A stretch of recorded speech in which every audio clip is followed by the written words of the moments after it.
Hey everybody, Stephen Bogran here from Pro Physique, and today I want to talk about surviving the rest of quarantine.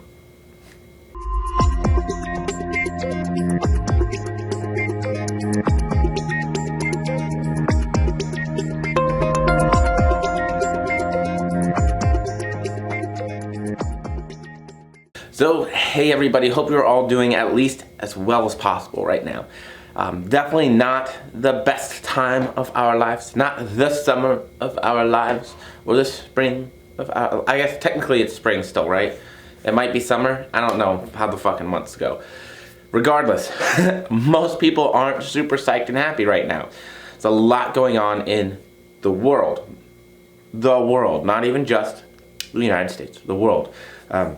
With the COVID-19 pandemic, lockdowns, changes to businesses, changes in social interactions, gym closures, like there's a lot going on. And so we still are going to have time to deal with this. I know here in Florida, we have at minimum another 2.5, 3 weeks.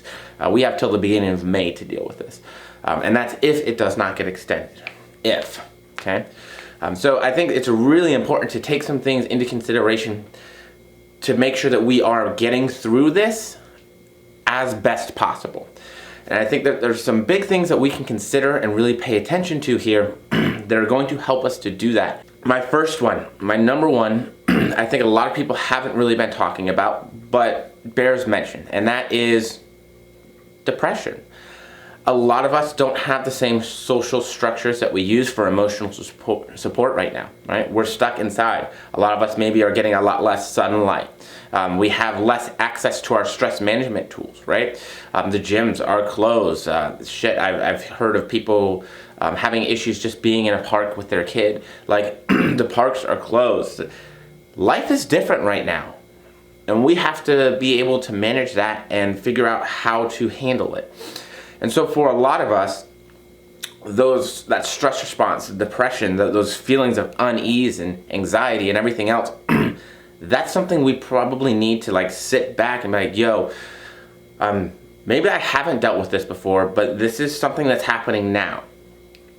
And so for, I think, a lot of us that know what depression looks like and know what anxiety looks like and have dealt with those things, you know, throughout our lives, we definitely see, like, I can tell you right now, there's an increase. And it happens, absolutely, yes. We all get into funks and we get these feelings, and shit like this can make it, yeah, it can actually make it worse, for sure. It can be a trigger. But we want to make sure that we're doing the right things to handle that as best possible. So for a lot of us, physical activity is something that we do to help with depression and anxiety and some of these other things that are going on, and we use it as a stress management tool. So for those of us that are feeling really just pissed off and disappointed and slighted and have the wind taken from our sails, something is better than nothing. So yes, the banded home workouts and the dumbbells and the body weight and utilizing gallon jugs and all that shit, you are absolutely right. It is not the same as getting under 300 pounds, and it's not the same as having a full gym at your fingertips to utilize. It is not the same, but it's something. And in times like these, we really sometimes just have to hold on to something to get us through. So for those of you that are struggling, don't just give up on it all. Try and manage something. And yes, I understand very well that that's easier said than done. Also, understand that there are qualified professionals that are still helping. A lot of insurance companies are utilizing telemedicine at this point in time. Talking to somebody on FaceTime that is qualified and competent, right? Maybe even talking to your friends on FaceTime, seeing a face, seeing how the facial expressions change, right? Seeing those things can absolutely provide a benefit, but we might have to work a little bit harder. We might have to put in a little bit effort. Trust me, it's worth it. Pay attention to what's going on in here and in here during this time. Very, very important. Now, we'll go to the next thing, right? We'll go to the next thing. You got to do something, and it's gonna piggyback on the last one, right? You got to do something. I know a lot of us are very frustrated and feeling kind of defeated, probably almost about like, fuck, I'm gonna lose muscle, I'm gonna do this, I'm gonna do that, fuck this, why am I even trying? Yes, we're trying because we want to mitigate any negative outcomes that we're going to have, right? And that's what this entire thing is about. If we were to sum up this entire fucking situation, it's, hey, we're trying to mitigate negative outcomes from where we are at, from where, like, this has been thrust upon us. This is where we have to be. We don't have a lot of control over the fact that this is happening. All we can do is deal with how we respond to it. Hopefully, try and respond as best possible and get through. And so that's what we want to do with all of our health and fitness and goals as well.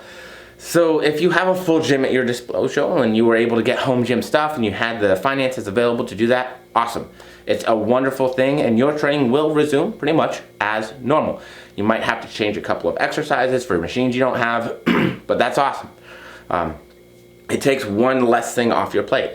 Now, for a lot of you, that is not the case. And maybe you were able to snag some dumbbells or some bands, things of the sort. Yes, that is going to be absolutely 100% better than nothing. Utilizing trees to do banded lat pull downs, extra bands so you get more resistance, 2 bands at once, maybe, those kinds of things. Utilizing broomsticks and other things so you can do rows, all those kinds of things. Utilizing any kind of reinforced door frame or something, or a pull-up bar. Yes, that is all going to help manage to get you through it a little bit better. Yes, 100%. And that's what we have to recognize. Is it the same? No. Does it feel the same? No. Is it going to bring us the same kind of physiological adaptations? No, it's not. But it can help us to mitigate any kind of possible muscle loss that we might have depending on how long this lasts, and keep us active, keep us burning calories. Because what's the other big thing that we're all feeling the burn on is food. Those last 2 things affects this one, right?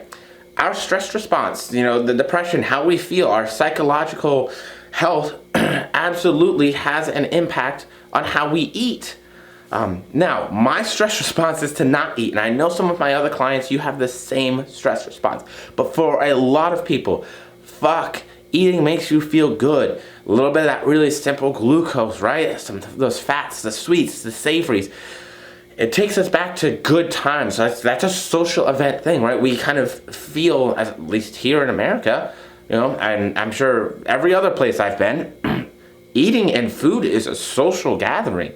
It's not just about the food and the physiological response of, happy feelings released through food, but it's with people. And so it's very easy for us to go back to things like foods in terms of that stress response. And so we want to be aware of that. We want to be very aware of handling the stress response and handling how we're feeling to also help handle how we eat during this time. The exercise, the at home, the body weight workouts, if you can get outside and do walks, and it all helps with calorie expenditure. The gym isn't the only place that we expend calories, and so we want to make sure that we stay active, or at least as active as possible, so that we're mitigating any kind of body fat regain during this time for those of us who have been dieting, or those of us who are really trying to reverse and keep the weight off. Those things are super important, so we want to be aware of how we're dealing with those other 2 aspects as well, because it is very much going to influence and impact how the aspect of our food intake is going as well. And so I know this is going, it's done. I'm done. I'll stop right there. It's been a bit. I'm trying to get back into the YouTube, guys, so bear with me. Want to be a little bit more regular with it. So hopefully I will be talking to you again soon.